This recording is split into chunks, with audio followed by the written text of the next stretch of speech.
Acciones BCI, análisis político y el pulso de la actualidad, junto a Cristian Valdivieso, director de Criteria. 8:33 de la mañana y ya está con nosotros como cada martes nuestro panelista y amigo, Cristian Valdivieso, el director de Criteria. ¿Qué tal, Cristian? Muy bien, gracias. Hola, ¿cómo están estamos? Ustedes, conductoras y amigas? ¿Qué tal? ¿Cómo estamos? Todo Oye, bien, ya como la cantidad de temas sobre la mesa, pero filtraciones. Ayer Claudio Rega puso probablemente como que cambió el ribete de la conversación que llevamos como toda la semana discutiendo sobre las filtraciones, en el caso de este diálogo entre Iracy Haslet y Carol Cariola, que se señala, ¿no es cierto?, que el presidente casi que era lo peor, que este era el peor gobierno posible, como que esto develó, ¿no es cierto?, una mirada crítica de sectores más de izquierda con el gobierno y que generacionalmente eran más cercanos. Pero esto significa ahora que Claudio Rego plantea que a lo mejor aquí habría que averiguar, lo plantea como pregunta, creo que es importante hacer ese punto. Hay una parte, ¿puedo leer lo que dice exactamente para que... esto fue en una entrevista con CNN Radio. Dice primero, nos estamos acostumbrando a algo que me parece gravísimo, que todo lo que llega a la Fiscalía termina en la prensa, habla muy mal del Ministerio Público, que no puede realizar ninguna investigación de manera secreta, y después dice, quiere decir, esto no en pregunta, quiere decir que alguien está moviendo plata. Eso es una afirmación. La pregunta viene a continuación. ¿Cómo llega tanta información a la prensa? Y dice, aquí se tiene que investigar porque o para la filtración de otro tipo de información de la Fiscalía o simplemente esta va a perder credibilidad. Hay alguien que tiene que, de nuevo, aquí a alguien le están pagando por liberarlo, hay alguien que tiene que comprar favores por la prensa, esto no está permitido por ley. O sea, hay preguntas, pero hay una frase que es una afirmación. Lo digo porque no todo lo planteo como pregunta. Quiere decir que alguien aquí está moviendo plata. Eso fue una afirmación. Significó un montón de respuestas desde la Fiscalía, desde la Asociación Nacional de Medios, pero es interesante el debate. El debate es en qué punto estamos, digamos, del tema de las filtraciones. Sí. Es un debate, una reflexión abierta. Ahora, mirando lo que dice el gobernador Orrego, a mí me llama la atención un cierto destemple en él, es decir, tener afirmaciones taxativas con juicios tan duros. Uno naturalmente espera saber dónde están los datos, dónde está la información, dónde está aquello que justifica o que sostiene el juicio que está firmando el gobernador, porque es muy grave que líderes políticos de la envergadura de Claudio Rega hagan estas declaraciones y no sabemos si tenían los datos o tenían la información suficiente como para hacerlo, y por lo tanto deja instalado un problema y que solo agudiza la desconfianza que hay entre la sociedad, ¿verdad?, y la fiscalía o los entes persecutores. Ahora la pregunta es, el hecho es que hay filtraciones. Ese es el dato de la causa. Lo que no sabemos es por qué, porque las motivaciones, ni los desde incentivos, ni desde dónde, ni por qué, exactamente. ¿Quién puede estar filtrando esto? ¿Cuáles son los interesados en filtrar? ¿Cuáles son los objetivos de las filtraciones?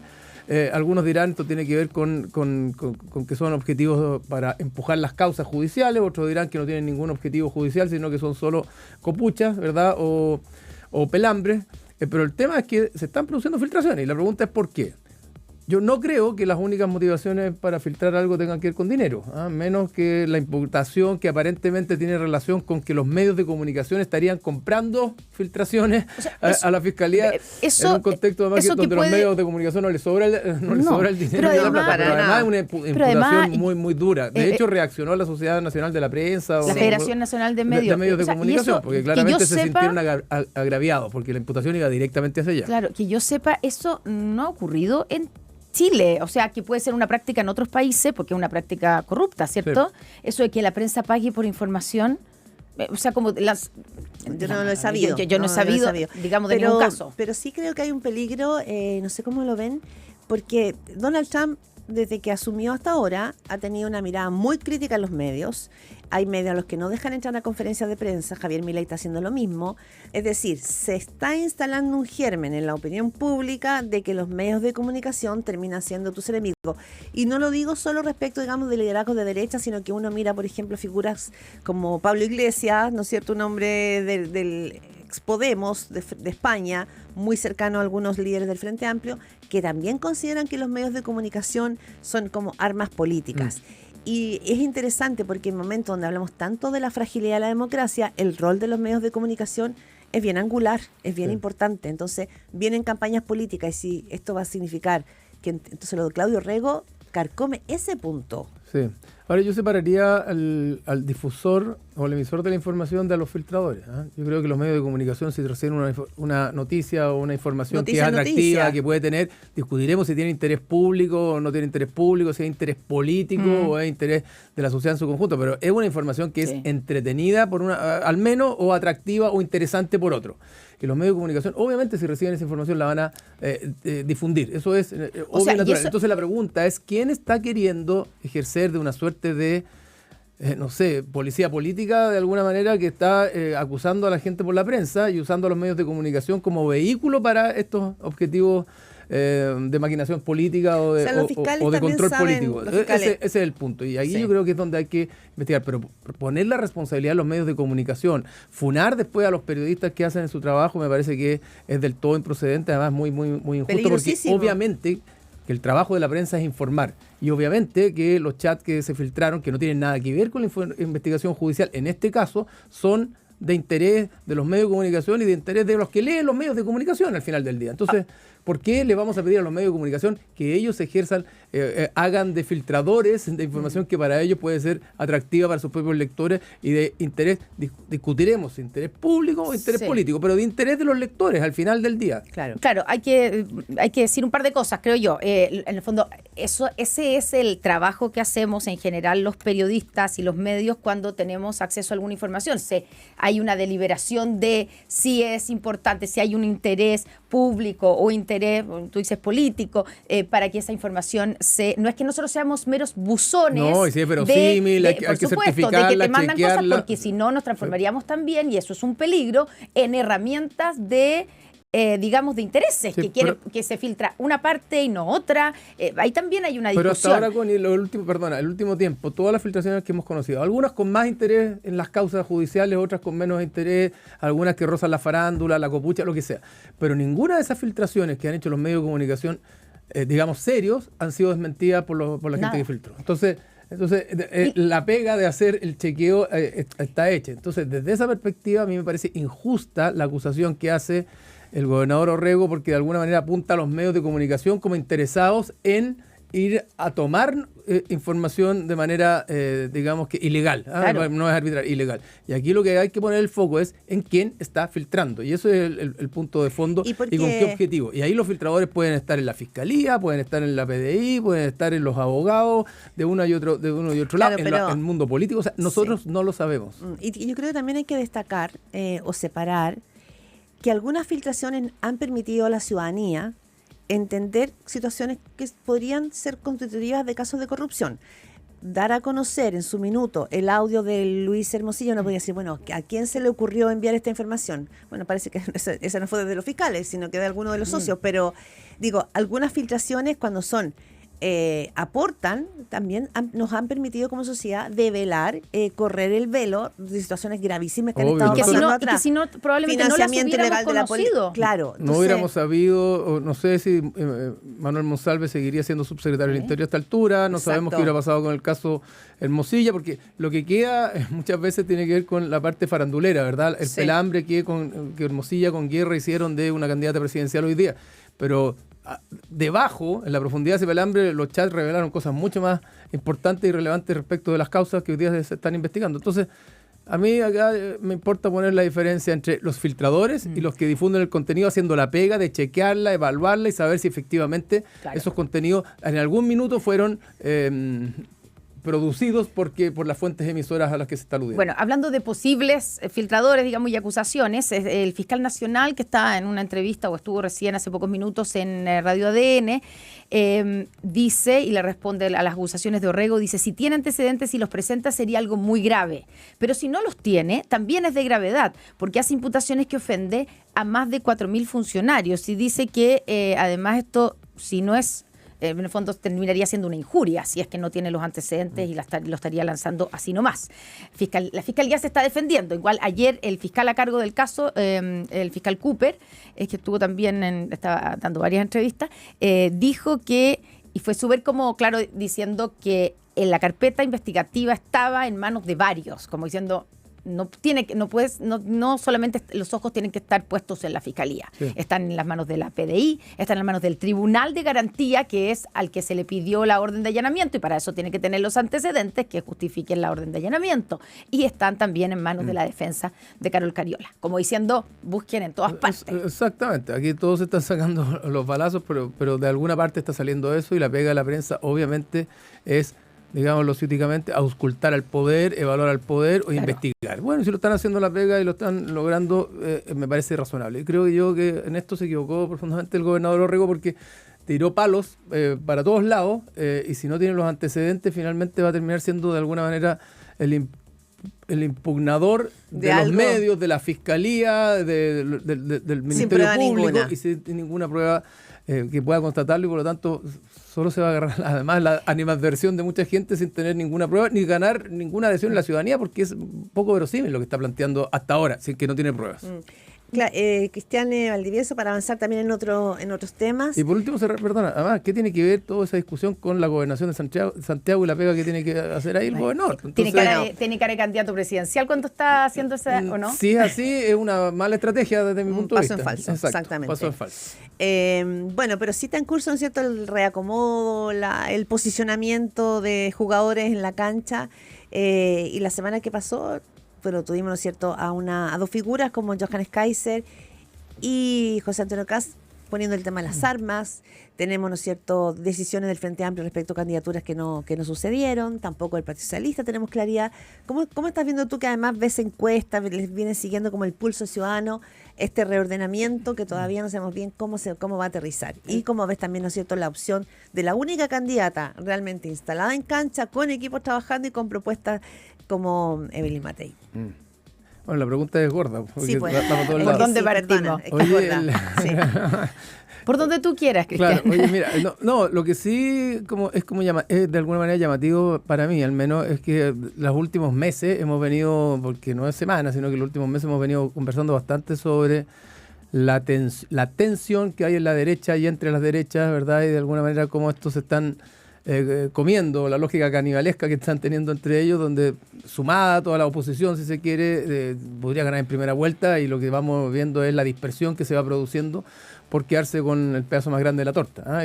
Y veníamos comentando que incluso esa dispersión puede terminar haciendo que pierdan la torta completa, porque si van en muchas candidaturas pueden tener un paso segunda vuelta, que puede ser un paso falso, ¿verdad?, por debajo de lo que podría ser el oficialismo. Y al mismo tiempo conversábamos respecto de cómo el oficialismo frente a la adversidad se une y va y busca una sola candidatura. Bueno, y lo que hemos visto no le está resultando mucho, pero eso es lo que hemos visto la última semana. Creo que en términos políticos lo interesante es que esta tensión que se verificaba claramente en la derecha ahora se empieza a trasladar al oficialismo, que se veía como una entidad que tenía tensiones, dificultades, pero un ente monolítico, que llegaba el momento de la elección, era un solo candidato, una sola persona, y enfrentaban en conjunto a la oposición, y en eso habían sido relativamente exitosos en un par de aventuras. El segundo plebiscito, la misma elección del gobernador Orrego, etcétera.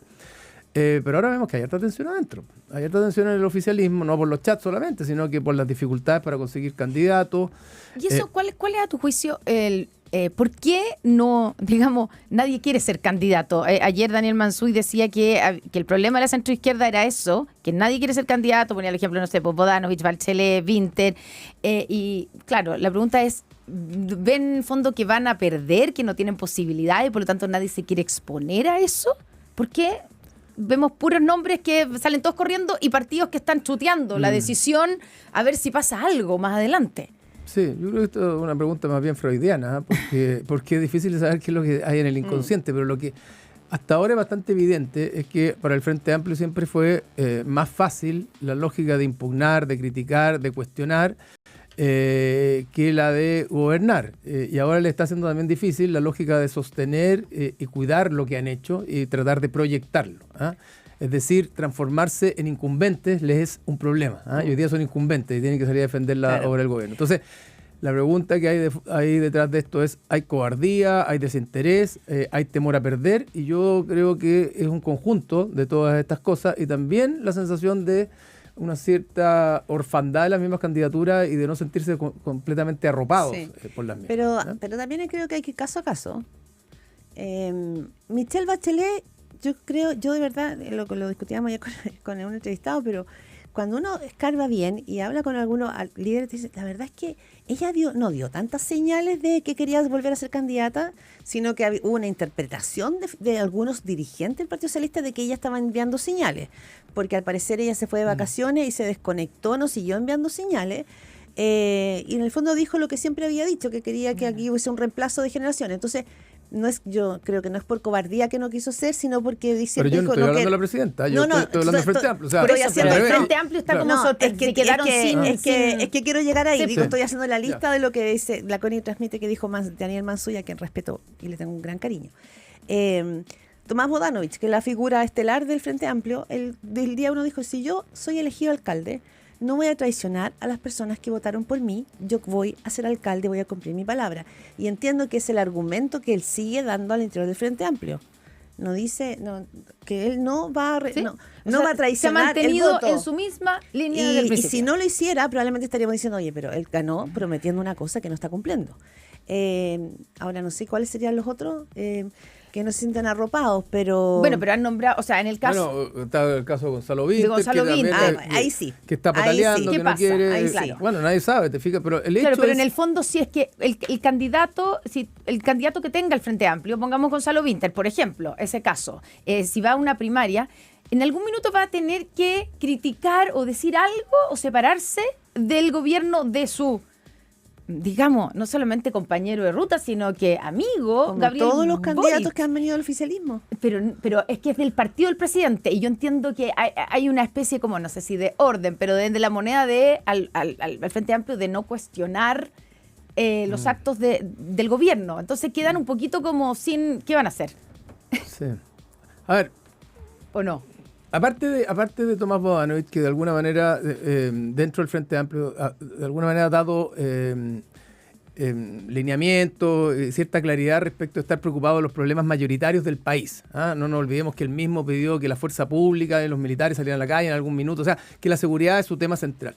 Aparte de él, en el Frente Amplio, yo no conozco alguna figura rutilante del Frente, y aparte el presidente Boric, rutilante del Frente Amplio que haya estado en el último tiempo claramente empujando una agenda que tenga más que ver con el conjunto de las preocupaciones de la sociedad y no tanto con los temas identitarios o más ¿Y Bodanovich o más típicos de la izquierda. Aparte de Tomás Bodanovich y del presidente Boric. Sí. Tengo la impresión de que Gonzalo Vinter ha trabajado su base electoral desde una lógica muy clásica de izquierda, si se quiere, muy clásica de lo que fue originalmente el Frente Amplio, incluso más. Entonces, para él es incómodo salir a defender a un gobierno que dentro del mundo de la izquierda, que podría salir a votar por él, miren los chats de Cariola con Hasler y otras cosas, dentro de ese mundo no está completamente cómodo con lo que ha hecho este gobierno. Y desde esa perspectiva creo que le es difícil salir a abrazar ese 30% que puede estar hoy día aprobando o apoyando al presidente, porque eso puede desafectarlo de una cierta base electoral que es más militante, es más radical o más voto duro, y que no le gusta que el gobierno haya centrado la agenda solo en seguridad, que no le gusta que el gobierno haya aprobado una reforma de pensiones o empujado una reforma de pensiones que no terminó o que terminó más bien consolidando las AFP, etcétera. Entonces hay poca convicción en el Frente Amplio, creo yo, con que la gente, y sobre todo los que no están dentro del gobierno, con que la agenda que tuvo que poner el gobierno después del plebiscito, de la derrota en el plebiscito, es una agenda que les es propia y que quisieran defender. Sí. Yo creo que ahí hay una complejidad difícil y en ese sentido prefieren de alguna manera resguarnecerse, ¿verdad?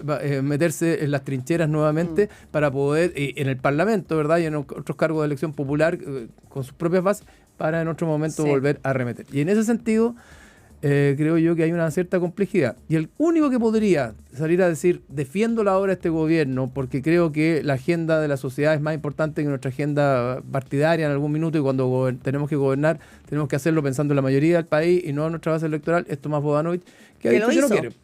Yo lo hice en una entrevista en La Tercera donde hablaba de eso, ¿no? Y que dice que no quiere. Oye, solo una cosa quería decirles, que se me había olvidado este datito. A ver. Que también lo que no estamos viendo y está por debajo del agua es la negociación parlamentaria. Sí. Y hay una constatación de que los extremos están tomando fuerza en este discurso identitario que tú señalas, Cristian, de lado y lado. Y sabes que están buscando estos grupos en la derecha, no Chile Vamos, sino que más por el otro lado, figuras del pasado para traer de senadores. Por ejemplo, están tentando a Pablo Longueira para que vaya como candidato a senador. No te puedo creer. Créeme. Mira.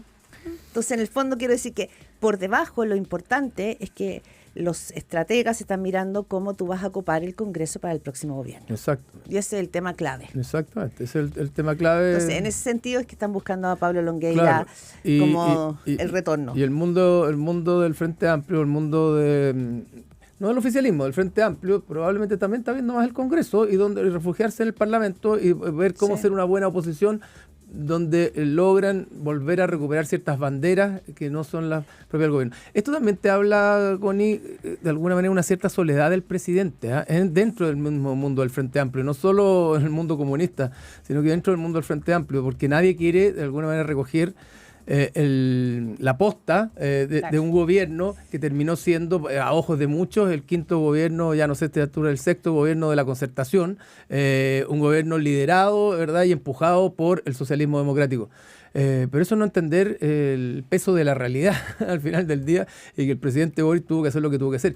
Entonces, claro, pero esa soledad del presidente, que de alguna manera él no es del socialismo democrático. Hoy día el Partido Comunista está tensionado, es evidente por los chats. Imagínense lo que puede haber seguido, lo que no hemos visto en los chats en el Partido Comunista.